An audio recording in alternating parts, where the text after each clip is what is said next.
राधा स्वामी दयाल की दया, राधा स्वामी सहाय, राधा स्वामी।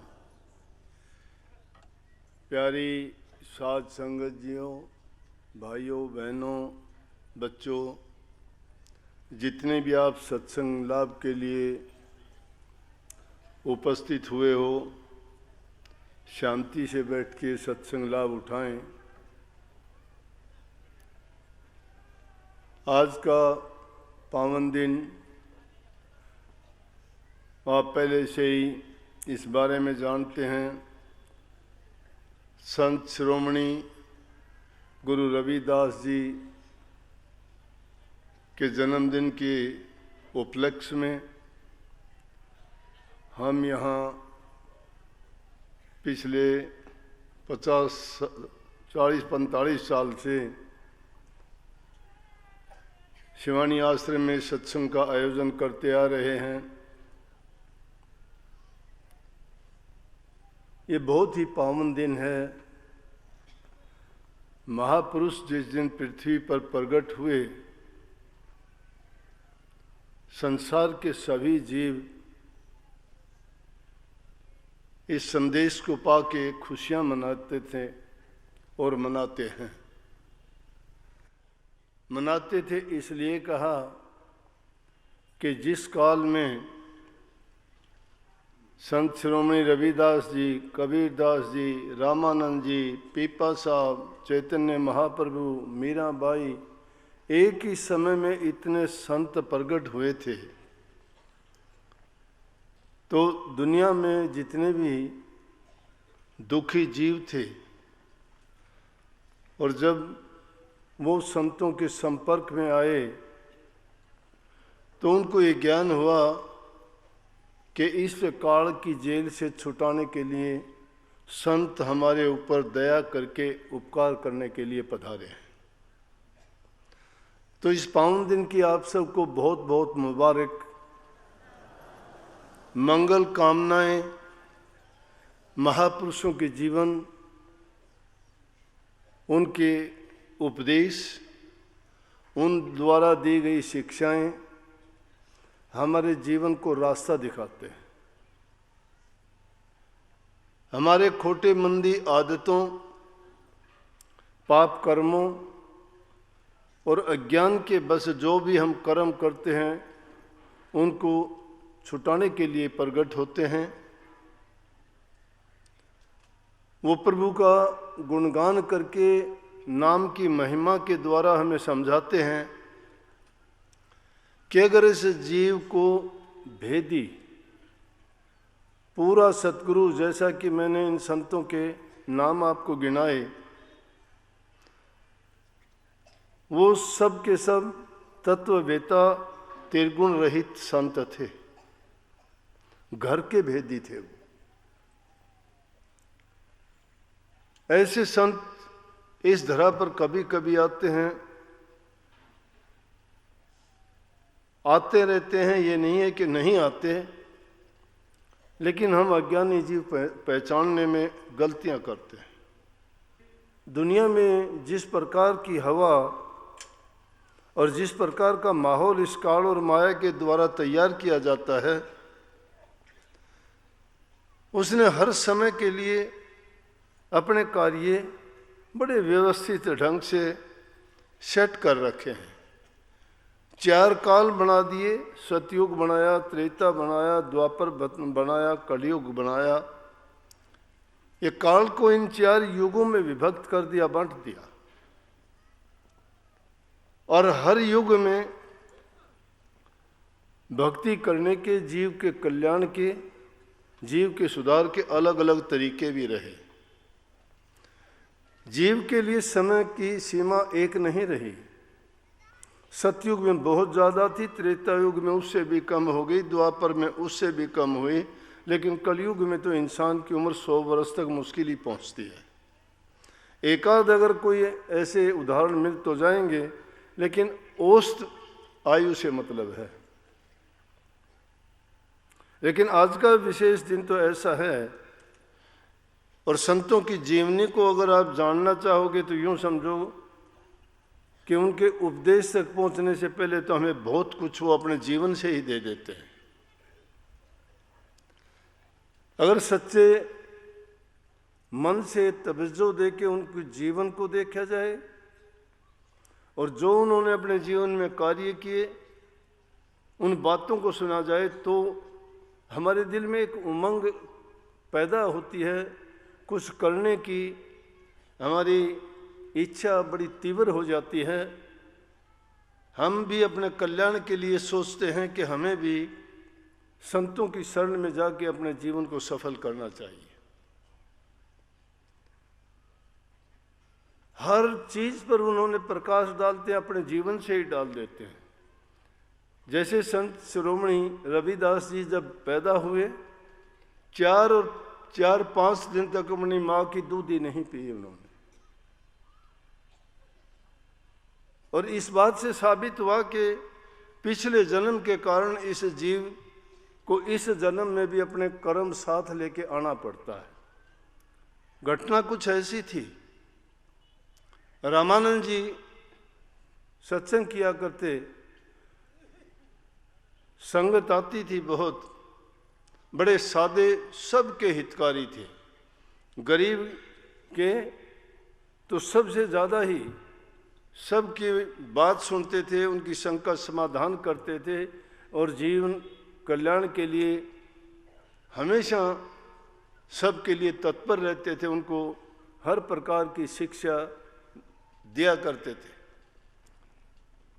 तो रविदास जी भी उनके आश्रम में ही रहते थे और एक भिक्षुक के रूप में उनकी ड्यूटी लगाई गई थी कि वो रोजाना भिक्षा लेने के लिए जाएं। तो इस बात से हो गया कि गुरु के दरबार में रह के जो सेवा करता है, सेवक है, उसका काम सेवा करने का धर्म है, आज्ञा सतगुरु की मानने का धर्म है। गुरु की आज्ञा को पाके रोजाना वो काशी जी में पैदा हुए थे, काशी जी में जाते थे। उनके जन्म के बारे में वास्तविकता तो नहीं, लेकिन कुछ 1377 कहता है, कोई 1385, कोई 1388 कहता है, लेकिन ये बात अवश्य है कि वो 120-25 साल की उम्र तक इस धरा पर रहे थे। तो वो एक दिन भिक्षा लेने के लिए गए। भिक्षा का मतलब होता है साधु लोग एक घर से नहीं लेते थे, नहीं तो कोई भी उनको दे दे। और उसका ना लेने का कारण भी ये है कि एक घर में भिक्षा लेने से एक ही आदमी के विचार और ख्यालात, उसका अन्न दोष कैसा भी है, अन्न गुण जैसा भी है, वो उनको भी प्रभावित करता। तो इसलिए संत महात्माओं ने नियम बना रखा था कि भिक्षुक भिक्षा के लिए घर घर जाए, थोड़ा थोड़ा सबके यहाँ से लेके आए।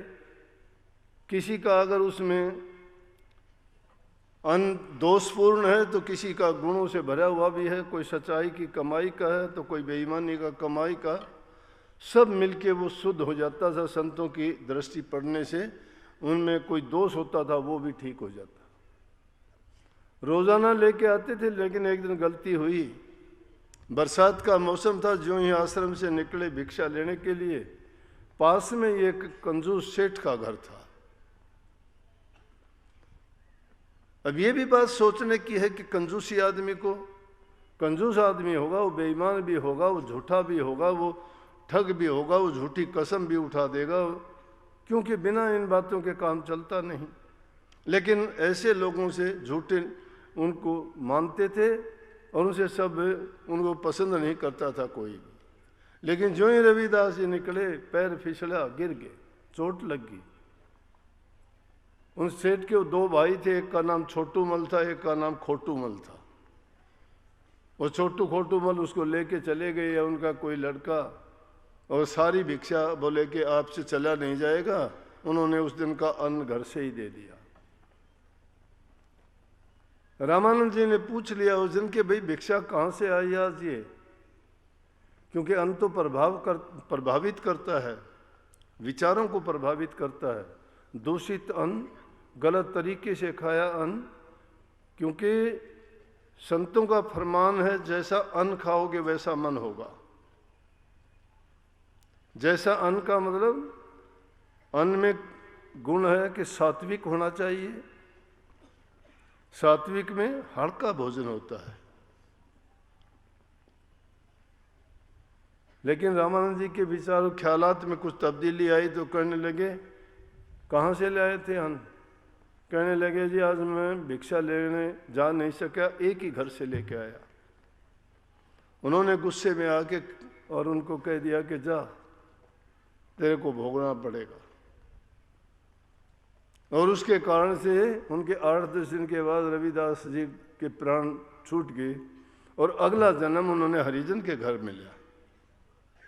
तो 4-5 दिन तक उसको पिछला जन्म याद था उसको। उन्होंने अपनी माँ की दूध ही नहीं पी। उनकी माँ का नाम घुरबिनिया या कुछ ऐसा था। कहने लगी अपने पति से कि आप जाते क्यों नहीं हो, किसी महात्मा से पूछ के आओ, किसी ज्योतिषी से, किसी ब्राह्मण से पूछो कि क्या कारण है, या ये बच्चा आया है तो सोचता होगा कि देखो मैं किस गरीब घर में आ गया, या सोचता होगा देखो मैं किस जाति में आ गया, मुझे इतनी नीची जाति में क्यों जन्म लेना पड़ा, तो इसलिए दुखी है। और किसी महापुरुषों की संत शरण में जाके पूछ के आओ। लेकिन ये बात का भेद खुलता है। वो चल पड़े उनकी बात सुन के जाता हूँ। जो ही गली में निकले रामानंद जी कुछ शिष्यों के साथ सामने से आ गए। उनको बड़ी खुशी हुई, बंदगी की रामानंद जी से। कहने लगे, भक्ता कहाँ चले आज? बोला, जी कहाँ चले, मैं तो ऐसे ही निकला था, ऐसे ऐसे बात है, आपकी कृपा से घर में लड़का हुआ था, लेकिन वो अपनी माँ की दूध ही लेता ही नहीं है, 4-5 दिन से कुछ भी नहीं लेता। बोला, मैं तो पूछने के लिए ही जा रहा था। बोले, हम भी तो ऐसे ही आए हैं, कोई मतलब नहीं था।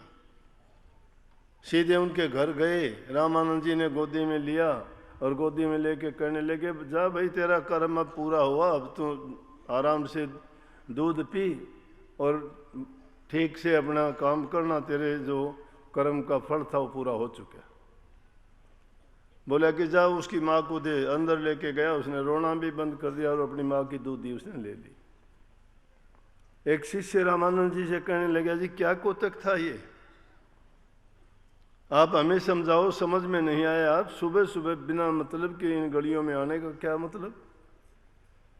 आप पंडित, ये नीची जाति, इनकी बस्ती में आए और बच्चे को ये क्या कहा आपने कि तेरा कर्म पूरा हुआ। फिर उन्होंने ये कहानी बताई कि पिछले जन्म में ऐसा हुआ था और वो पिछले जन्म, इसका मतलब है कि हमारा जन्म जो पिछला था, अब भी हमें भी जो जन्म मिला है ये नया काम नहीं है।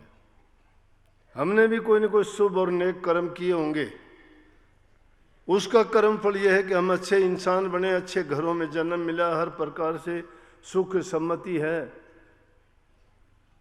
और उससे भी आगे बढ़ के संतों का संग मिलना, सत्संग मिलना और उनसे नाम की दीक्षा मिलना तो बहुत ही शुभ कर्मों का फल है। कोटि जन्मों में इंसान जब भटका खा लेता है तब इंसान का चोला मिलता है। लेकिन जिनकी सोच कुछ होती है, संतों की शरण में आके भी कुछ ऐसे अभागे जीव होते हैं, अपने कर्म को बिगाड़ लेते हैं। अब बिगाड़ने का कारण क्या होता है कि संतों की शिक्षा उनके लगती नहीं है, वो मानते नहीं है। एक प्रकार के जीव नहीं, दुनिया में अनेकों प्रकार के जीव हैं। उनकी सोच अलग है, उनका रहन सहन अलग है, उनके परिवार के उनके संगति सही नहीं है, तो वो अच्छे को भी बुरा बना देते हैं। लेकिन रहीम जी तो ये कहते हैं, रहीमन उत्तम प्रकृति का करी क्या सकत कुसंग, चंदन विष व्यापत नहीं लिपटे रहते भुजंग।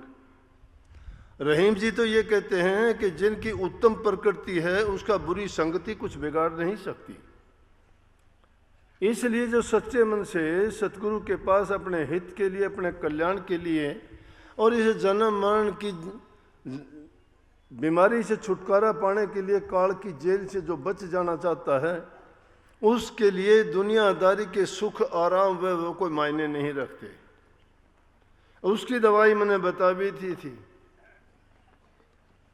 कि ये मेरा मेरी छोड़ दो आप, ना कुछ तेरा ना कुछ मेरा, ये जग जोगी वाला डेरा। यहाँ कोई किसी का कुछ नहीं है। तुमने यहीं पाया है, यहीं छोड़ के जाना है, और जो साथ ले जाने वाली चीज है उसका हमें ख्याल ही नहीं है क्या साथ जाएगा। इंसान के नेक कर्म का फल साथ जाता है, प्रभु के नाम की हुई भक्ति साथ जाती है, दान पुण्य और परहित के कार्य किए हुए उसके साथ जाते हैं। लेकिन हम क्या करते हैं कि अच्छी जगह में जाके भी काल अपना दाव चला लेता है, किसी को काम में, किसी को क्रोध में, किसी को लोभ में, किसी को मोह में, और इस माया का ऐसा जंजाल है, उनको ऐसा बहका देता है, बुद्धि भ्रष्ट हो जाती है उनकी। रास्ते चलते चलते ऐसी ठोकर गिरती है, फिर होश में नहीं आते, गिर ही जाते हैं, गिरते गिरते ऐसे गिरते हैं कि वो समझ नहीं पाते फिर। परंतु जो सच्चे मन से संतों की संगति कर लेता है, जिसके हृदय में संतों के प्रति सच्चा प्रेम जो बन जाता है, तो बढ़ता जाता है, कम नहीं होता। क्योंकि जो वास्तविकता है उन्होंने उसको जान लिया है कि कीमत किस चीज की है। आदमी को इतना चिंतन करने का समय ही नहीं है। यहाँ तो अंधी दौड़ लगी हुई है कि उसके पास ये है, मेरे पास ये होना चाहिए। अगर हो जाएगा आपके पास, कोई बड़ी बात नहीं है, वो जो करता है उतना तुम करके देखो। किसी के पास धन है, उसने मेहनत की होगी, तुम मेहनत करो, धन हो जाएगा। कोई ताकतवर है, उसने व्यायाम किया होगा, अच्छा खाया पिया होगा, तुम भी अच्छा खाया पिया करो, व्यायाम किया करो, हो जाओगे तकड़े। कोई अच्छे ऊंचा पद चाहता है, अच्छी तुम भी पढ़ाई लिखाई करके कोई अच्छा एग्जाम पास करो, तुम्हें भी ऊंचा पद मिल जाएगा। अगर तुम भक्त और संत बनना चाहते हो तो तुम भी उन संतों की तरह से अपने मन, इच्छाओं और कामनाओं पर काबू करके उस रास्ते पर आओ और सच्चे बन के चलो, तुम्हें भी वो पद मिल जाएगा। परंतु उस पद की ओर तो बढ़ते ही नहीं हो, तुम तो रास्ते में ही दो कन्नी दवन्नी चवन्नी उठा उठा के वापिस हो लेते हो। समझ गए कि नहीं? कन्नी दवन्नी चवन्नी ये संसार के पदार्थ हैं जो इस जीव को लूटा करते हैं। किसी को धन के लोभ में, किसी को पद के लोभ में, किसी को जवानी की मदहोशी में, किसी को इंद्रियों के बस करके इन रोगों और भोगों में फंसा के इस जीव को लूट लेते हैं, नहीं बढ़ने देते।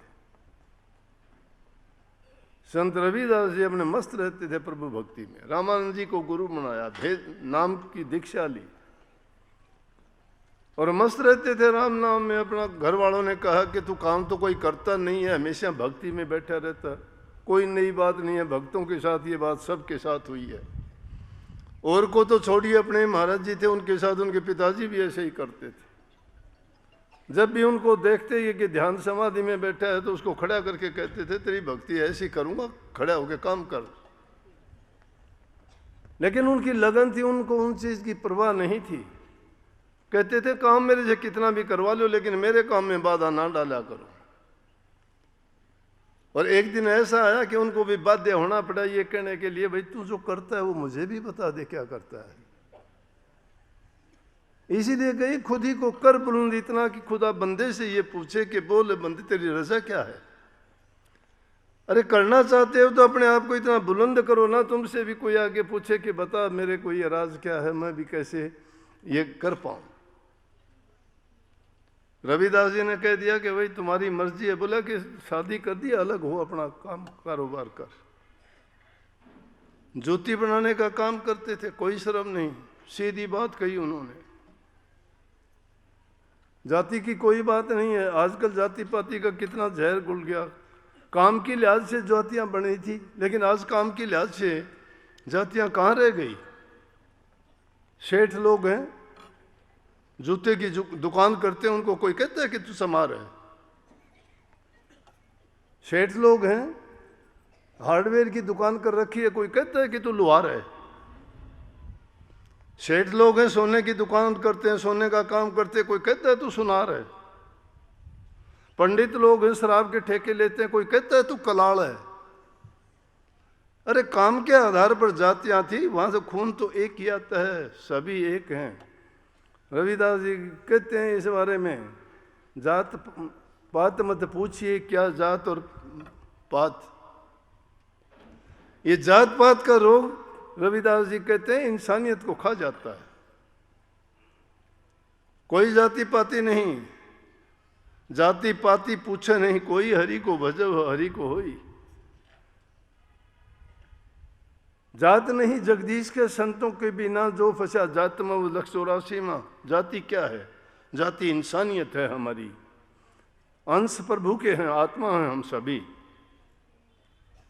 जाति इंसान ने बनाई है, परमात्मा ने नहीं बनाई। उन्होंने सीधी कही कि मुझे इस बात से नफरत नहीं है मैं किस जाति का हूं। सीधी कही कि ओछी जाति ओछी पति ओछा कर्म हमारा। ओछी जाति ओछी पति होकर,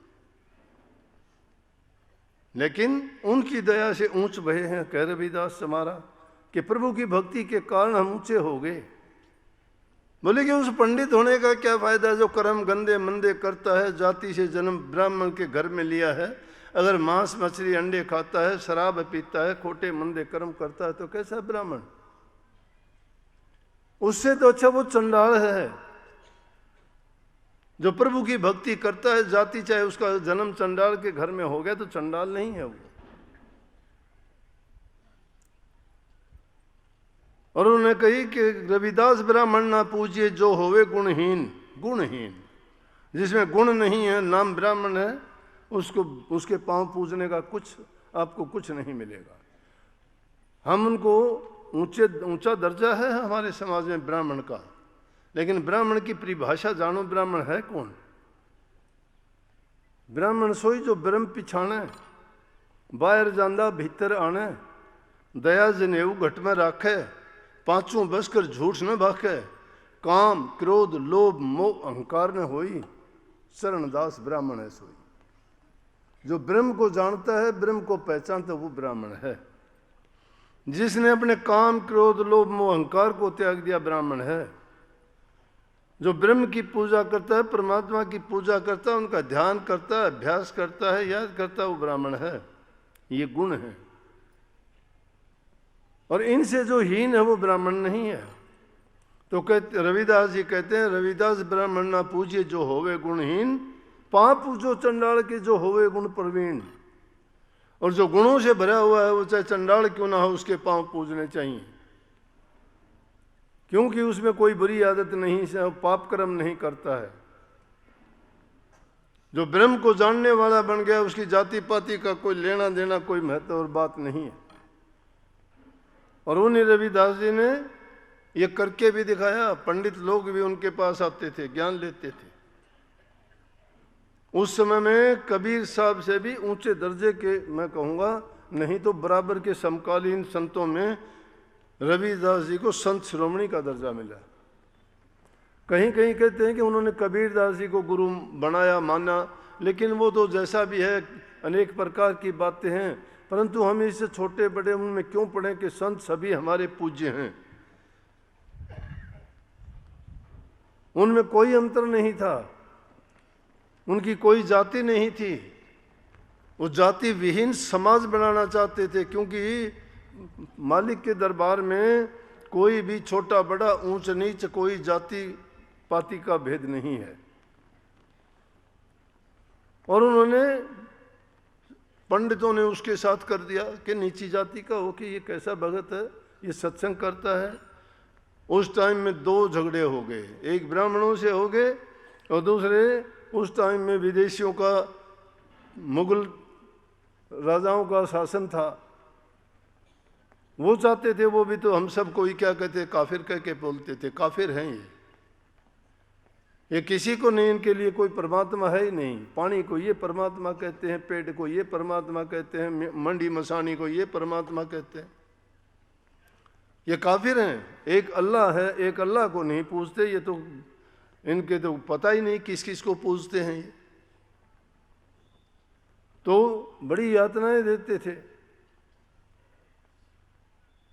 ब्राह्मणों ने जाके शिकायत कर दी, कह दिया जी ये तो लोगों को भरमाता है, नीची जाति का है, इसको शास्त्र पढ़ने का अधिकार नहीं है। शास्त्रों को खोल के देखो, उसमें लिखा है कि शूद्रों को ये पढ़ने का, लिखने का, इनका सत्संग करने का रविदास जी कहने लगे ऐसा कहाँ लिखा है, प्रभु की भक्ति कोई भी कर सकता है। हम किसी के रास्ते में कोई बाधा नहीं डालते, किसी को बुरी बात नहीं सिखाते, हम किसी से जाके नहीं कहते। हमारे पास जो आते हैं वो अपनी मर्जी से आते हैं, हमारे पास जो है उनको हम बताते हैं और उससे प्रभावित होते हैं। उनको सच्चाई का जब पता लगता है उसमें उनका हित और कल्याण है तो हमारे पास आएंगे वो।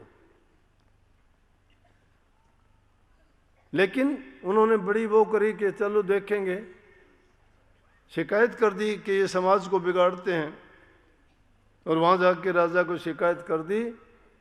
कहने लगे मूर्ति पूजा करते हैं तो ऐसी इनमें ताकत है तो हम देखेंगे कि इन मूर्तियों को अपने पास बुला लेंगे, क्या इनके पास इतनी ताकत है इनकी भक्ति में। ये कहना था। उन्होंने बोला कि रविदास को मैं बुला के पूछता हूँ। पंडितों को बुला लिया, उनको भी बुला लिया। उन्होंने सोचा एक पंथ दो काज, अब दोनों का इलाज हो जाएगा, इन ब्राह्मणों का भी इलाज हो जाएगा, रविदास का भी इलाज हो जाएगा। बोला कि जो हारेगा वो उसके माफ़ी मांगनी पड़ेगी, पैर पकड़ने पड़ेंगे और उसको अपना काम छोड़ना पड़ेगा। ब्राह्मण बोले हाँ जी हम मानते हैं इस चीज़ को। मूर्तियाँ रखवा दी नदी के पास, गंगा जी के दूसरे किनारे पे मंदिरों से मूर्ति उठवा के रखवा दी और पहले कहा कि बोलो पहले कौन करेगा। ब्राह्मण लोग बोले हम करेंगे। ब्राह्मण लोगों ने क्या किया, बड़ा उच्चारण किया, मंत्रों का उच्चारण किया, बड़े जोर जोर से किया। बहुत मंत्र पढ़ के आगे थक गए, मूर्तियां टस से मस नहीं हुई। रविदास जी कहने लगे देता रहे 1000 वर्ष मुल्ला चाहे अजान। अजान कहते हैं जो मस्जिदों में आवाज मारते हैं ना, अल्लाहू अकबर। ये इस तरह से सुबह सुबह जब भी उनका टाइम होता है दिन में 2 4 5 बार मस्जिदों के पास रहने वाले सुनते होंगे ये आवाज, इसको अजान कहते हैं। रविदास जी कहने लगे देता रहे 1000 बरस मुल्ला चाहे अजान।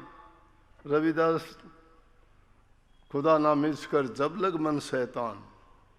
अरे मन में जब तक शैतानी भरी है तब तक वो अल्लाह खुदा नहीं मिल सकता, ये झूठी बात है।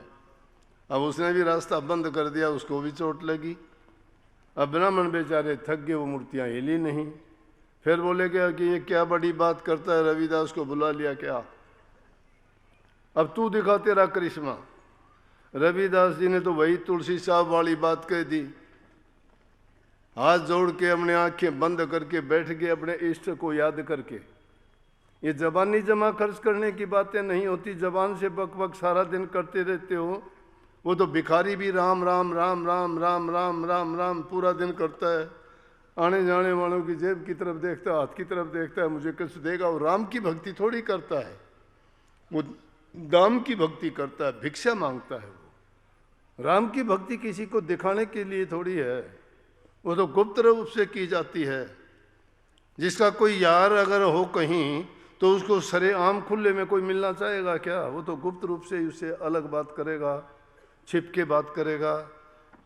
जिससे से एक गडरिया भी मस्ती में बात करता था, मूसा पीर ने उसको धमका दिया। भोले भक्त होते हैं जिनको तर्क वितर्क नहीं आता, विद्या के गुलाम नहीं होते, बुद्धि के वो अधीन होके कुछ का कुछ तर्क वितर्क नहीं करते। कहते हैं कि गडरिया था, बैठा बैठा जंगल में भेड़ें चरा रहा था, चराते चराते एक कहता है देख के लीला को, हे परमात्मा। कहते हैं आप अकेले हो, आप भी अकेले हो, मैं भी अकेला हूं। अब खैर मेरे पास तो भेड़ बकरियां, आपके पास क्या है? आपकी कौन रोटी बनाता होगा, कौन आपको कपड़े देता होगा, कैसे आप सोते होगे, कहाँ रहते होगे? अगर मेरे पास होते तो भेड़ों की ऊन का कपड़ा देता, आपको वो पहना देता, मैं उड़ा देता, सर्दी नहीं लगती। मैं आपको भेड़ बकरियों का दूध पिला देता, आपको भूख नहीं लगती। आपके साथ बात करता, मिलके हम अपने रहते, आराम से खुशी खुशी टाइम रहती। इतनी देर में मूसा पीर वहाँ से गुजर रहे थे। मूसा पीर ने सभी ये बातें सुन ली। मुसलमान पीर होते हैं जैसे अपने दर्जा संत का है, भगत का है, इस प्रकार से मुसलमानों में पीर भी एक पद है भक्ति के मार्ग पर चलने वालों का।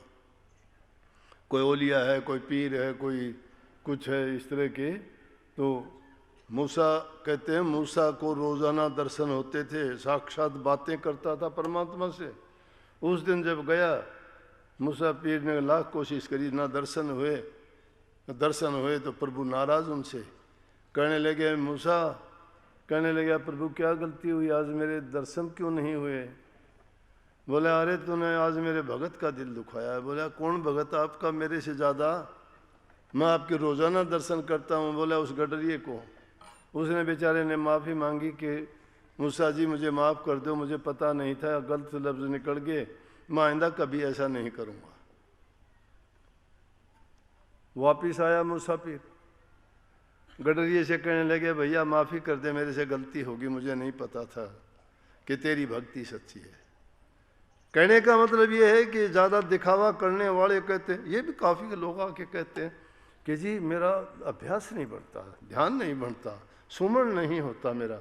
और फिर थोड़ी देर में कहते हैं जी मेरा घरवाला शराब पीता है, मेरा बेटा मेरा कहीं में नहीं चलता है। तो भक्ति को तुमने इतना सस्ता कैसे लगा लिया? तुम्हारे घर के हालात ही ऐसे नहीं हैं, तुम्हारी संगति अच्छी नहीं है, तुम्हारा खान पान अच्छा नहीं है, तुम्हारी उठ बैठ जिन लोगों के साथ है उनके साथ चर्चा तुम्हारी कभी भक्ति की, कभी प्रभु के गुणगान की होती नहीं है, कैसे आपकी भक्ति होगी? दुष्टों के संग बैठना, दुष्टता के विचार पैदा होंगे, अच्छी बात कभी होती है? भगत लोग तो हमेशा प्रभु के गुणगान करेंगे, उनके बारे में ही सोचेंगे। वही रविदास जी का था, अपने दोनों आंखें बंद करके हाथ जोड़ के बैठ गए, ना कोई मंत्र ना कोई संतर ना कोई तंत्र। तंत्र ये था कि आंखें बंद कर ली, हाथ जोड़ लिए, मन में पक्के तार जोड़ दिए कि मालिक झूठा हूँ सच्चा हूँ बुरा हूँ भला हूँ, ये क्या है मुझे नहीं पता, मुझे ना हार जीत का पता है ना मुझे इस चीज़ से सरोकार है, लेकिन इन्होंने ये बात की है तो मेरी लाज तो आपके हाथ है। मैं अगर झूठा हूँ तो रहने दो, अगर सच्चा हूँ तो आप संभालो। थोड़ी देर के बाद में देखते हैं मूर्तियाँ हिलने लगी। वो नवाब बैठा देख रहा था, दूसरे लोग बोले देखो जी मूर्तियाँ हिलने लगी है, बेवकूफ़ कहाँ हिलती हैं, तुम्हारी आंखें हिलने लगी। अब तक पंडितों ने इतने इतने मंत्र पढ़े, जब नहीं हिली अब कैसे? बोला नहीं जी देखो वो चलने भी लगी। और थोड़ी देर के बाद में क्या देखते हैं, वो मंदिर जो मूर्तियाँ थी वो वहाँ से उठ के और नदी के पार आके रविदास जी के गोद में आ गई सभी। ये सच्ची भक्ति थी। सारी काशी जी के मंदिरों में घंटे बजने शुरू हो गए अपने आप, दिन में ही खड़तालें बजनी शुरू हो गई, घंटों की घनकार हो गई, और सब ने जो है रविदास जी के नारे लगाए, जय हो रविदास जी की, जय हो रविदास जी की, जय हो रविदास। इस प्रकार के उन्होंने भक्ति की। सच्चे मन से एकाग्रचित होकर जो इंसान बुराइयों से निजात पाके और सही उस गुरु के बताए रास्ते पे जो चलता है तो निश्चित रूप से वो अपने उद्देश्य में कामयाब होता है। ये ना सोचना जी कलयुग है अब नहीं होता। अरे कलयुग क्या है, कर युग है, करो ना, करोगे तो कलयुग है, ना करोगे तो कलयुग है। इसमें करने वाले सारे काम कर जाते हैं। और कितनी कितनी खोज कर ली प्रभु की खोज करने के लिए, तो अब तो और ज़्यादा वो होना चाहिए था। दूसरी ग्रह की खोज कर ली, इंसान की बीमारियों की खोज कर ली, एक एक नस नाड़ी की जांच परख कर ली, रोग बीमारियों की कर ली, बनावटी चीज़ें बनानी शुरू कर ली। एक प्राणी तो नहीं डाल सकते, लेकिन अगर ये सच्चे मन से वो खोज करे तो उसको क्यों नहीं कर पाता है? संतों ने खोजा है उसको, इसीलिए संतों ने आके वो उपदेश और शिक्षा दी है। लेकिन संत कभी उस माया के जाल में जंजाल में नहीं फंसे, उन्होंने लाख कोशिशें की। प्रभु ने उनकी परीक्षा लेने के लिए एक बार एक वृद्ध साधु का भेष बना के आके कहने लगे आप बहुत गरीब हो, आपकी झोंपड़ी है, भक्ति में लगे रहते हो, आपके पास कुछ भी नहीं है, मैं कहीं बाहर जा रहा हूँ, मेरे पास एक ऐसी चीज़ आपको दे के जाता हूँ, आप इससे काम लेना। पारस पत्थर है मेरे पास, ये आपको दे के जाता हूँ, इससे लोहे का सोना बना लेना और अपना घर मकान, ये खाने पीने का सामान जो भी आपको ज़रूरत है पूरी कर लेना। रविदास जी अपने काम में लगे हुए हैं, कोई सरोकार नहीं। क्या कहते हैं, उस लालच और स्वार्थ में नहीं आए। आज के ज़माने में तो एक फिल्म देखी थी, उसमें कि जो फिल्म में हीरो का काम करने वाला था, उससे कोई उल्टे सीधे काम करवाने के लिए ले जाने लगा और उसको देख के कहने लगा ये काम करना पड़ेगा तुझे। अब भूखा था, पेट के लिए हर कोई आदमी कर लेता। हाँ बोला जी करूँगा, ज़रूर करूँगा, मैं भूखा हूँ, पेट के लिए मेरे से कुछ भी करवा लो। बोले चल, तो बोले तेरे को ये तेरा हुलिया भी बदलना पड़ेगा। बोला जी आप हुलिये की बात करते हो, मैं तो अपने माँ बाप को भी बदल लूँगा। ये हाल है। अपने स्वार्थ के लिए तो लोग उसको से कुछ भी बदलवा लो, बदल लेंगे, बदल जाएंगे। लेकिन जिनकी चाह नहीं है, जिनकी कामना नहीं है, जिनकी इच्छा नहीं है, जो माया के गुलाम नहीं है, जिन्होंने अपना उद्देश्य निर्धारित कर लिया है कि मेरा कर्म ये नहीं है, मेरा कर्म इस दुनिया से बाहर का है, उनको हिला नहीं सकते ये दुनिया की। ये छोटी मोटी बातें हैं, बड़ा विरोध होता है, बड़ा कठिन रास्ता है। आदमी की रात की नींद छीन लेते हैं, दिन का उसका आराम छीन लेते हैं, उसको भूख प्यास बंद करवा देते हैं, ऐसे ऐसे वचन झूठी साची बातें बोल बोल के। वो नीच और निकम्मे आदमी, वो काल की शक्तियां हैं। काल अपना खेल खेलता है, लेकिन संत लोग हंसते हैं उसके। थोड़े समय के लिए होता है, उनको पीड़ा होती है, लेकिन फिर वो परख जाते हैं, समझ जाते हैं। जब वो एकांत में जाते हैं, उनकी तस्वीर उनको नजर आती है कि उनका क्या रुतबा है और उनका उद्देश्य क्या है। उनको फर्क नहीं पड़ता। थोड़े समय के लिए जब इस दुनिया में रहते हैं, ख्यालात में आते हैं, तो फर्क पड़ जाता है। रविदास जी अपने काम में लगे हुए हैं, कोई परवाह नहीं है। कहने लगे रख दो इसको, झोंपड़ी की टाटी में उसको रख दिया। 1 साल के बाद वापस आए वही महात्मा, देखा वही टूटी हुई झोंपड़ी है, वही फूस गड़ा पड़ा है, वही कुंडे में चाम भिगोता है, जूतियां बनाता है, वही हालत है। कहने लगे रविदास जी पहचाना मुझे? बोला कि नहीं पहचाना। बोला मैं 1 साल पहले आया था, आपकी ये हालत, मैं आपको पारस पत्थर दे के गया था। हाँ याद आया, आए तो थे आप। बोला वो पारस पत्थर कहाँ? बोला आप कहाँ रखे गए थे? बोला देखा ही नहीं। बोला नहीं जी आपने कहाँ रखा था, देखो। उन्हें जाके देखा तो वो उसे धूल मिट्टी में हाथ मार के निकाला, उसमें बैठा पड़ा। उसको उठा के कहने लगे रविदास जी ऐसा क्यों? बोला मुझे ज़रूरत ही नहीं पड़ी, मेरी ज़रूरत ही नहीं है, 2 रोटी की ज़रूरत है, वो मिलती है मुझे। दुनिया में 2 ही काम है, या तो आदमी को उसे दे के जाओ, नहीं छोड़ के जाओगे। अगर तुम किसी को देते नहीं हो तो तुम्हारे साथ तो जाना नहीं है, छोड़ के जाओगे। या तो दो किसी को, है तो तुम्हारे पास, अगर नहीं है तो कितना भी जोड़ लियो सब छोड़ के जाओगे। ये महल मकान कोठी बंगले गाड़ियां, एक धेला साथ नहीं जाएगा। शिक्षा है ये उनकी। बोला मुझे जरूरत ही नहीं है। कहने लगे कमाल है रविदास जी। देखते ही देखते रविदास जी आँख खोल के देखते हैं तो गायब। रविदास जी को तसल्ली होगी कि खुद मालिक मुझे दर्शन देने के लिए आए थे, मेरी परीक्षा लेने के लिए आए थे। अरे आम छोटे मोटी परीक्षाएं तो होती रहती हैं, लेकिन कई बार तो उनकी परीक्षा में खरा उतरने के देखने के लिए प्रभु खुद उनकी परीक्षा लेने के लिए पधारते हैं।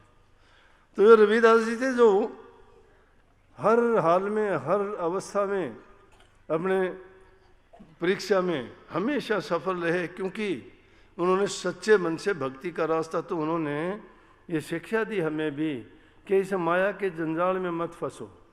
संग्रह करने में तुम्हारा मन बंटता है, ध्यान तुम्हारा भक्ति की बजाय उन चीज़ों में चला जाता है। उनमें जाने के बाद में फिर मुड़ना बड़ा कठिन हो जाता है। इंद्रियों के भोगों के रस में जब फंसते हो तो चाहे कुछ भी नहीं पता तो है तुम्हें कि कुत्ते जैसी हड्डी है ये। जैसे कुत्ते को सूखी हड्डी मिल जाए, उसको पता है कि इसमें मांस नहीं है, रक्त नहीं है और ना कोई रस और आनंद है, लेकिन उस हड्डी को लेके वो छिप जाएगा कहीं लेके और एकांत में जाके उस हड्डी को चबाएगा, और चबाने से उसमें से जो खून निकलेगा, उस खून को अपनी जीभ से चख के सोचेगा कि हड्डी से रस आ रहा है। हड्डी में रस नहीं, खून उसका ही है, हड्डी तो सूखी है। यही अवस्था हमारी है इन इंद्रियों के भोगों में। उस सूखी हड्डी को चबा के अपने आप को हम खत्म करते हैं और हम सोचते हैं कि आनंद और रस आ रहा है। इंसान रोगों और बीमारियों का घर इसीलिए होता जा रहा है। आज समाज बिगड़ता इसलिए जा रहा है कि बुरी आदतें बढ़ती जा रही हैं। नौजवान बच्चे हैं, उनको हमें संभालते ही नहीं हैं, उनमें नशे की लत पड़ती जा रही है, नए नए नशे, कोई शराब, कोई सुल्फा, कोई गांजा, कोई भांग, कोई अफीम। एक दिन मैं गाड़ी में जा रहा, देखा कि एक नदी के किनारे पेड़ खड़े, इतने बड़े 4-4, 5-5 फुट के, बच्चे होंगे कोई 14-15 साल के, वो दोनों हाथों से उनको यूं मसल रहे। मैं बोला इन पौधों को क्यों खराब करते हैं? बोला जी ये इससे वो निकालते हैं। बोले इनको रगड़ने से इनके हाथ काले हो जाएंगे, उससे वो हटा के ना फिर वो इसको पीते हैं, ये गांजा बन जाता है।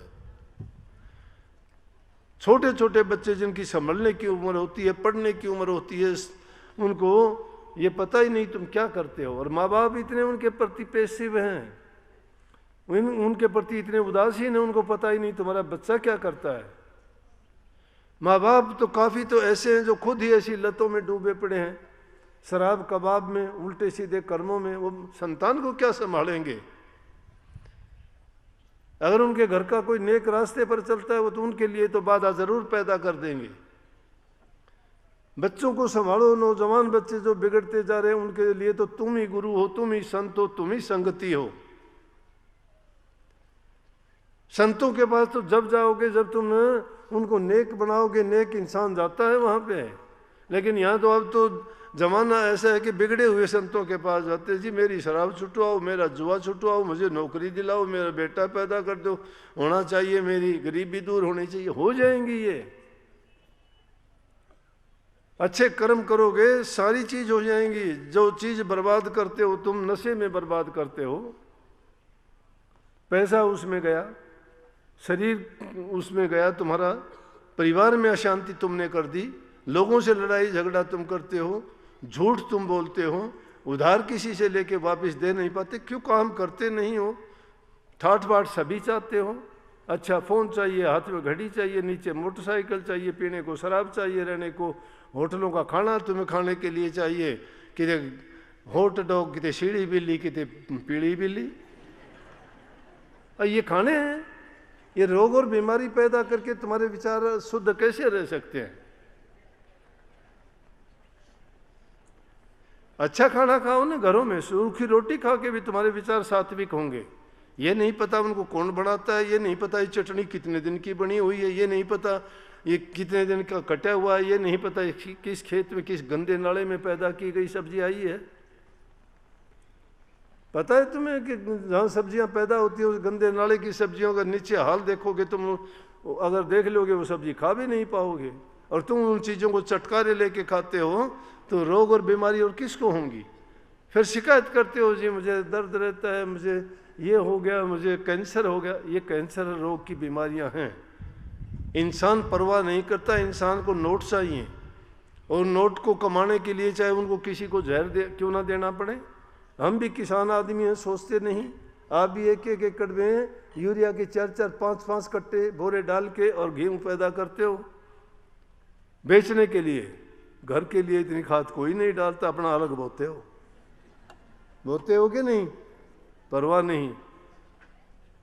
बरसिम बोते हैं पशुओं के लिए, उसमें भी दुनिया भर के स्प्रे करते हो, खाद डालते हो, उसका पशु खाता है, उसका दूध निकलता है, वो जहर से भरा हुआ दूध है। क्या दूध है? पहले दूध में शक्ति होती थी, ताकत होती थी। सब्जियां रोग का घर है। आज बनाई, शाम की सब्जी बनी हुई, अगले दिन देख लेना कितनी अच्छी मिलेगी तुम्हें। पहले सब्जी बना के रख दिया, 4-4 दिन तक खराब नहीं होती थी। ये हमारे खेतों में काकड़ी और काचरी जो बोलते हैं, उनको सुखा के रख दिया कर दे, 2-2, 3-3 साल तक उनका कुछ नहीं बिगड़ता था। बिगड़ता था क्या? इसलिए जरूरत है हमें इन चीजों की तरफ गौर करने का, अपनी पीढ़ी को आगे के लिए संभालने का। इस सृष्टि में हर जीव हर चीज चाहता है कि उसका वंश आगे बढ़े। कोई भी चीज अगर सोचते हैं कि उसको पानी नहीं मिलता या अच्छा वातावरण नहीं मिलता, उसको बढ़ना 8 फुट का चाहिए था, चाहे वो 1 फुट का बढ़ेगा तो भी अपना बीज पैदा करने पर चल पड़ेगा। वो जिस चीज को पानी नहीं मिलती आगे नहीं बढ़ता। एक गेहूं के बाल में अगर 20 दाने होंगे लेकिन वो छोटा सा भी, चाहे वो 2 इंच का बढ़ेगा तो भी छोटी सी बाल निकाल के अपना बीज पैदा कर देगा। लेकिन इंसान अपने बीज के प्रति इतना उदासीन है कि इसका क्या होता जा रहा है। इसलिए हमें प्रभु की भक्ति की ओर तो जब चलोगे ना, जब आपके विचार शुद्ध होंगे, घरों में शांति होगी, तुम्हारे पेट के अंदर 2 रोटियां होंगी, पेट की रोटियों के लिए अपनी मेहनत और काम किया करो, घरों का वातावरण अच्छा बनाने के लिए प्यार से बोला करो, अच्छा व्यवहार किया करो, हर आदमी को उनको अच्छे रास्ते पे चलने की शिक्षा दिया करो। ये सत्संगों में मिलता है। सत्संगों में 2 अक्षर का नाम मैं तो आपको राम राम बता दूंगा, 5 नाम का बता दूंगा, उससे उद्धार हो गया क्या? ये वो भूली वस्तु है जो सतगुरु दिखाता, बताता और सुनाता है। ये भूली हुई वस्तु हमें, जो इनको सुन के चेतता है, इंसान मान लेता है। मैं कहता हूँ दावे के साथ इन बातों को मान लेना, तुम्हारा जीवन और तुम्हारा घर स्वर्ग के समान नहीं हो जाए तो मुझे आके कहना। लेकिन मानना इन बातों को मानते नहीं है। घरों में पति पत्नी का झगड़ा रहता है, भाई बहन का झगड़ा रहता है, सास बहू का झगड़ा रहता है। अरे क्या, क्यों झगड़े मुकदमे कोर्ट कचहरियों में फिरते हो रोजाना? किस लिए? एक दूसरे की बात ना मानने के कारण, घरों में शांति ना होने के कारण, शुद्ध अच्छे विचार ना होने के कारण, बोल कड़वा बोलने के कारण। जबान से मीठा बोला करो, अच्छा व्यवहार किया करो। ये जीवन बार बार नहीं मिलने वाला। क्यों कौड़ियों के भाव बर्बाद करते हो? ये संतों की शिक्षा है। रविदास जी ने, कबीर साहब ने, स्वामी जी महाराज ने, हजूर ताराचंद जी महाराज ने, सब ने यही तो बताया है। उन्होंने अपनी परवाह किए बिना इस समाज हित और समाज कल्याण के लिए ही तो ये शिक्षा दी। क्या लेके जाओगे? अरे सुखी जीवन ही जिसका आज नहीं है, कल को क्या मिलेगा? कल किसने देखा? कोई आके बताएगा कि आपको मैं कहाँ हूँ, क्या हूँ, कैसा हूँ? आज तक कोई आया नहीं, किसी ने कहा नहीं। एक परंपराएं बन गई है दुनिया की। नेकी के रास्ते पर जो नेक काम किया करो, प्रभु भक्ति वही सच्ची है। नाम तो एक ओट है, एक वसीला है, एक रास्ता है, एक वो रुकावट है, एक मर्यादा है। उसके उस मर्यादा के अंदर बंद के आप सोचते हो कि मुझे ये करना चाहिए और निषेध चीज नहीं करनी चाहिए। प्रभु भक्ति करना मुश्किल नहीं है, बहुत आसान है, बड़ा आसान है। मैंने अपने तजर्बे से ये बात कहता हूं। और इन चीजों से घबराना नहीं। तुम्हारे बारे में दूसरा क्या सोचता है, जिसकी जैसी सोच होगी वो सोचेगा, वैसा ही सोचेगा। तुम रोक भी नहीं पाओगे उसको, क्योंकि सोच उसकी है। लेकिन तुम उसकी सोच में सोच क्यों करते हो? जो तुम्हें बिसार देता है, तुम भी उसको बिसार दो। तुम्हें एक ही याद रहना चाहिए जिसमें तुम्हारा हित और कल्याण है, और उसके सिवाय तुम्हारा कोई हितकारी नहीं है। तुम्हारा हितकारी सिर्फ या तो सतगुरु है या मालिक है, और तो स्वार्थ के यार हैं यहाँ दुनिया में। इस दुनिया में जितने भी हैं स्वार्थ के साथी हैं, और जिसका जितना हित करोगे, जितना जिसका अच्छा करोगे, वो तुम्हारा उतना ही बड़ा विरोधी होगा। ये भी बात सुनो, कभी किसी का हित करके ये मत मन में सोच लेना कि बदले में मुझे कुछ अच्छा मिलेगा, नहीं। इसीलिए महापुरुषों ने ये फरमाया कि नेकी कर दरिया में डाल, भूल जाना भला करके। ये ना सोच लेना शायद तुम्हें वो जो है दुश्मनों में सबसे बड़ा दुश्मन नहीं कि तो वो भी पूछ लेना मेरे से आके। मैं भुगत भोगी हूं, ऐसे दुष्टों से मेरा पाड़ा पड़ा है, कभी यूं सोचते हो? सिखाया मुझे लोगों ने, लेकिन मैंने कुछ नहीं कहा ना। क्यों? अगर मैं कहता तो संतों की शिक्षा के विरुद्ध होता वो। महापुरुष तो ये कहते हैं, कहते को कह जान दे, मुड़ जवाब ना दे। साकित जन और कुत्ते को बाउड़ जवाब ना दे, उल्टी बात बनेगी। कहते को कह जाने दे, जो जिसे कहता है उसको कह जाने दो। जिस प्रकार से दुष्ट आदमी और कुत्ते को अगर तुम जितना बोलोगे उतना उल्टा बोलेगा। कुत्ते की तरह बोलो दूना भौ भौ करेगा कि नहीं? तुम्हारी तरह भौंकता है, तुम उसको अगर एक छड़ी लेके दिखाओगे, वो सारे गांव के कुत्ते इकट्ठे कर देगा। भौं भौं भौं पीछा है, कौन छोड़ेगा? इसी तरह से दुष्ट आदमी का है। तो संतों ने कहा कि उनसे तो चुप रहे तो ही अच्छा है। बोलने नालों चुप चंगेरा, चुप भी सो पड़दा। शाह मंसूर ने एक सच आख्या ओ सोड़ी ते चढ़दा। बोलने नालों चुप चंगेरा है, एक चुप सो सुख, नहीं तो बात बढ़ती चली जाएगी। लेकिन हमारा प्रयास ये होना चाहिए, सबको इज्जत और सम्मान दो, बूढ़े बुजुर्ग की, माँ बाप की सेवा करो, जबान से सबके साथ मीठा बोलो, अच्छा व्यवहार करो। तुम्हारे से होता है तो दूसरे का परहित करो, दुखी गरीब की जो मदद कर सकते हो करो।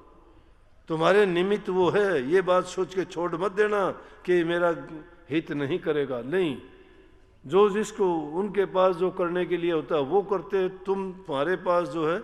मैं एक बड़ी सीधी सी बात कहा करता हूँ कि कोई तुम्हारा बुरा करता है तुम उसका बुरा ना करो। आम बात कह देते हैं कि भाई वो आदमी तो बुरे से बुरा है, वो बुरे से बुरा मन ढूंढ लिया कौन है। अगर हमारा कोई बुरा करता है हम उल्टा बुरा उसका करेंगे तो बुरे से बुरे हम हुए। वो तो बुरा था, हम उससे भी बुरे हो गए, क्योंकि बुरे का भी बुरा करने चल पड़े तो भले कहाँ हुए हम। भला बनने के लिए, गंदगी को साफ करने के लिए साफ पानी की जरूरत है। गंदगी गंदगी से साफ नहीं हुआ करती। भक्ति करना बड़ा आसान है, अच्छे गुण अपनाना बड़ा कठिन है। तो इन बुराइयों से बचो, घरों में टाइम दिया करो बच्चों को।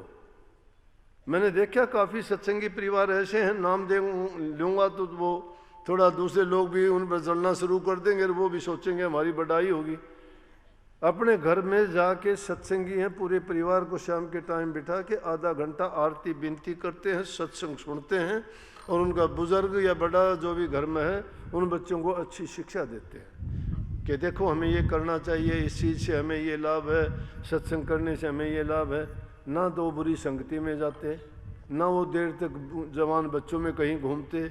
घर में बैठ के वो या तो गुरु की चर्चा, नाम की चर्चा, सत्संग की महिमा, प्रभु की भक्ति, सिर्फ सुमन भजन ध्यान की बातें या बाणी गाना। छोटे छोटे बच्चे उनके बाणी गाते हैं और इतने मीठे स्वर में गाते हैं, और लेकिन जिनकी जिंदगी बीत गई उनको आरती विनती तक याद नहीं है। वो क्या करेंगे? वो अपने आप को क्यों सत्संगी कहते? क्यों नहीं होता ऐसा? उनकी रुचि नहीं है, उनकी रुचि नहीं है उसमें। क्या सिर पर धर के नाचोगे? ये बड़े महल काम नहीं आने, ये कोठी कार तुम्हारे साथ नहीं जानी, यहीं रहेंगी सारी।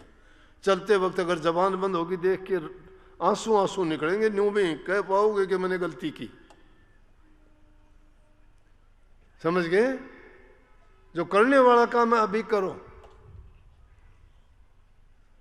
ये संसार यहां ओस की बूंद जैसा है, सूरज निकलने के बाद ढड़क दे ही चला जाएगा, पता ही नहीं कहाँ गया कहाँ नहीं। तो रविदास जी जैसे संतों ने सिद्ध करके दिखाया, अनेक बार सिद्ध करके दिखाया। ऐसे ऐसे मौके आए। पहले भी बात बताई है कि उन्होंने ये कहानी प्रसिद्ध है उनकी कि मन चंगा तो कठौती में गंगा, वो सुन रखी आपने। उन्होंने ये सिद्ध करके दिखाया कि वो मेरे पास ही हैं। इंसान जो सच्चा काम करता है उसके हर कर्म में जो सुमन करते हुए तुम काम करते हो उसमें नाम का असर, अच्छे गुणों का समावेश होता है। अगर ये माताएं खाना बनाते हुए नाम का सुमन करते हुए खाना बनाते हैं तो उसमें शुद्ध विचार आ जाते हैं। खाना खाने वाला आदमी उसके अच्छे विचार होंगे। शुद्ध अन्न खाने वाले का शुद्ध मन होता है। शुद्ध मन जिसका हो गया उसमें विचार शुद्ध ही पैदा होंगे, बुराइयां नहीं पनपती। आज ये बुराइयां पनपने का कारण क्यों है? कोई हेरा फेरी का खाता है, कोई चोरी का खाता है, कोई भ्रष्टाचार का खाता है, कोई रिश्वत का खाता है, कोई किसी दूसरा जमींदार आदमी दूसरे का पानी काट के धोखे से अपने में लगा लेता है। तो ये धोखाधड़ी के ऐसी चीज़ें जो पैदा होती हैं उनमें उनका अंश शामिल होता है। शुद्ध और अच्छे विचार रखो, तुम्हें भी पता लग जाएगा। जिस दिन भी तुम्हारे विचार अपने आप खराब होने लगे उस दिन सोच लेना कि आज मेरे से कुछ ना कुछ गलत हो गया, कुछ गलत खाया गया। या मेरा कोई किसी गलत आदमी से बातें हुई। मन की शांति के लिए प्रभु के नाम जैसी कोई चीज नहीं है। सारे काम छोड़ के प्रभु के नाम का सुमरण किया करो। तुम्हारे माँ बाप और सास ससुर से बढ़ के दुनिया में कोई देवता, कोई तीर्थ नहीं है। सारे के सारे तीर्थ, चाहे प्रयागराज, चाहे हरिद्वार, चाहे वो गंगा सागर, चाहे और दूसरे तीर्थ हैं, कहीं भी जाओ, लेकिन घर बैठे सबका फल पाना चाहते हो तो अपने माँ बाप की सेवा कीजिए, सास ससुर की सेवा कीजिए। उनका जो जबान से और खुश मन से तुम्हारे लिए आशीर्वाद और आशीर्वाद के वचन जो निकलेंगे वो तुम्हें धन्य कर देंगे, मालो माल कर देंगे, तुम्हारे सब दुखों को हर लेंगे, सब पापों को हर लेंगे। वो यही दुआ करेंगे कि इनकी बीमारी, इनकी रोग, जो भी तकलीफ है वो मुझे मिल जाए, ये मेरे सुखी रहे। सब माँ बाप ये चाहते हैं। लेकिन जो एक दुष्ट आदमी पैदा कर दिया और वो माँ बाप को कष्ट देता है तो उसके बाप को मजबूर होकर अखबार में निकलवाना पड़ता है, मेरा कोई संबंध नहीं है इससे। जो इससे लेन देन करेगा वो अपना सोच लेना, हमारा उससे कोई रिश्ता नहीं है। आज के बाद होता है कि नहीं ऐसा? नेक संतान पैदा होगी, वो अपने माँ बाप के लिए अपने प्राणों को भी देने के लिए तैयार हो जाएगा। श्रवण कुमार की कहानी आपने सबने सुनी है। कोई उसने भक्ति नहीं की, किसी संत महात्मा के सत्संग में नहीं गया, ना कोई प्रभु भक्ति का नाम जानता था। सिर्फ मात्र और पितृ का नाम लेके ही उनको प्रभु मानता था। आज भी कहानी है, आज भी वो श्रवण कुमार जिंदा है माँ बाप की सेवा के कारण। इसलिए माँ बाप की सेवा करो, अपना कमा के ईमानदारी सच्चाई का जीवन जियो, अपना कमाया खाओ, हेरा फेरी पे नजर मत रखो। अगर मिल भी गया तो क्या है? अगर खाने पे तुम सोचते हो तो खाना तो यहाँ से ढलने के बाद सब मिट्टी बनाते हो, कोई अच्छी चीज़ नहीं निकालता बाहर। कितने से कितनी अच्छी चीज़ खाओ, जब वो बाहर तुम्हें निकालोगे गंध निकलेगा, सब गंध है वो। बल्कि एक बार ये बात चलने लगी तो सब देवता लोग इकट्ठे हो गए, उनमें अन्न देवता भी शामिल था। बोले कि बताओ भाई, सब में गंदे से गंदा कौन है? कोई कुछ कहने लगा, कोई कुछ कहने लगा, कोई कुछ कहने लगा, लेकिन वो बात नहीं जची। बोले जी सबसे गंदा तो इंसान है। अन्न देवता कहने लगा। बोले भाई क्यों? न बोला कि इसके अंदर जाते ही जो है बिष्ठा बना के बाहर निकालता है। मैं अन्न देवता था, मेरी तो पूजा होती थी। इसलिए हम और करते ही क्या है? खा पी के गंदगी बनाते हैं। जीवन का सार तो यह है कि प्रभु ने हमें यह जन्म इंसान का इसलिए दिया था कि हम प्रभु की भक्ति करें, उसको याद करें, अपने जीवन को सफल करें। ये बार बार का जन्म मरण का चक्कर, 84 का चक्कर जो है बिना भक्ति के नहीं छूटता। और वो भक्ति क्या है? अपने मन को एकाग्रचित होकर प्रभु के नाम का चिंतन और सुमरण करो। जब एकाग्रचित हो जाओगे, दुनियादारी से बेखबर हो जाओगे। दुनियादारी की चीज़ों की तरफ तो रात दिन लगे ही रहते हो, लेकिन जब ध्यान की अवस्था में जाओ और नाम का सुमरण करो, चाहे आप 10 मिनट के लिए कर लिया करो, मैं नहीं कहता। मन लगेगा तो अपने आप में तुम घंटों तक बैठे रहोगे। कैदी को रोक के रखते हैं, कैदी ना बनो। ये मन तो उड़ने वाला पंछी है, कितना ही उड़ा लो इसको, लेकिन इसको रोकने के लिए यह है कि इसकी पंखों को कतर दो। इसकी पंख कतरने का तरीका सिर्फ नाम का सुमरण है और गुरु का ध्यान है। गुरु का ध्यान करोगे, नाम का सुमरण करोगे, तो अपने आप में उस कछुआ जैसे अपने अंगों को समेट लेता है। इस प्रकार से अपनी बार की वृत्तियों को रोक के दोनों आंखों के मध्य में पीछे की तरफ तीसरे तिल पे ध्यान को एकाग्र करो, और एकाग्र करते हुए उस नाम का सुमरण करोगे। अगर तुम थोड़े समय के लिए भी कर पाओगे और एक बार तुम्हें वो रास्ता मिल गया तो तुम बार बार उसको खोजने का प्रयास करोगे, बार बार वो प्रकाश ढूंढने का कोशिश करोगे, बार बार जो तुम्हें तुम्हारे इष्ट का जो वहाँ रूप नजर आएगा, वो रूप देखने की आपकी बार बार इच्छा होगी। क्यों? कि उसमें जो आनंद मिलता है वो दुनिया के किसी पदार्थ में ना शांति है, ना संतोष है, और ना ही आदमी का कहीं टिकाव है। लेकिन वो जब आनंद मिलता है, ये दुनिया के आनंद से फीके निक्के लगते हैं और हम उस सिमटाव में ही सब कुछ पा जाते हैं और हमें अपने जीवन का जो चीज़ खोजने के लिए निकले थे घर बैठे मिल जाता है। तो उसको रविदास जी कहते हैं बाहर ढूंढत क्या फिर घर अंदर ही खोज। रविदास प्यारा राम तो वो बैठा घट के भीतर, वो भीतर बैठा है। मन को रोक के उस पिया के ओज को देखना चाहते हो तो अंदर में जाओ, बाहर नहीं। बाहर की जो आंख देखती है झगड़ा झूठा है, अंदर की आंखों से देखो घट में खेल अनूठा है। मन माया की फिरे दुहाई 5-25 ने लूटा है, तारा चंद भवसागर तिर के सतगुरु सिर पर फूटा है। सतगुरु को आगे रख के जो सच्चे मन से इस मार्ग पर चलता है वही जीव अपना कल्याण कर जाता है। आप सबको बहुत बहुत सबको आशीर्वाद, बहुत बहुत प्यार करता हूँ मैं सब, क्योंकि प्यार ही भक्ति है। सबसे प्यार किया करो, कोई पराया नहीं है, सब उस पर्व की संतान है, समझ गए। इस चक्कर में ना पड़ा करो ऊंची जाति का नीची जाति का।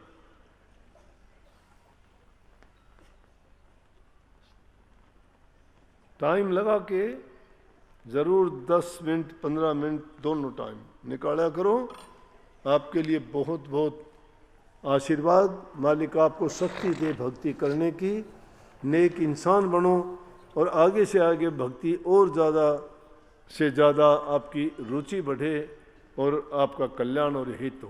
राधा राधा स्वामी राधा स्वामी नाम सुमरे मन मेरा, जन्म सुफल हो जाएगा।